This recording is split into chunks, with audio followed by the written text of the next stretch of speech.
Лақтың мүйізі. Ертеде бір мүйізсіз лақ болыпты. Оның барлық отбасы мүшелері мүйіздерімен болған. Бұл айырмашылығын көріп, кішкентай лақ соған өте қапаланған. Сол жағдайды түзету үшін лақ өзіне жаңа мүйізді іздеуге шығып орманға қарай қашады. Орманға келгенде кішкентай лақ көп ағаштардың бұтақтарын көріп, қалай олар үлкен мүйіздерге ұқсайды? Мен жинап, олардан өзіме мүйіз жасаймын, деп ойлайды. 2 күн бойы лақ мүйіз жасап үйіне оралады. Ол ата-анасына мақтанып, менде ең үлкен және әдемі мүйіз бар, деп мақтанады. Ата-анасы оған үндемейді. 1 ай өтеді. Өкінішке орай бұтақтар құрғап қалып түсе бастайды.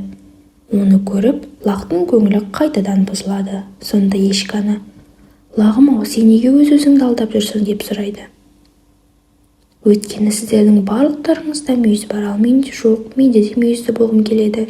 Неге менде мүйіз жоқ?» деп өксіп жылап анасынан сұрайды.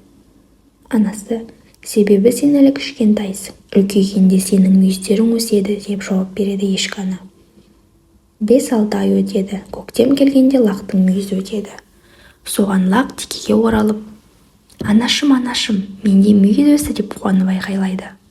Сонда лақ ешқашан мақтанбау және өтірік айтпау керек екенін түсінеді.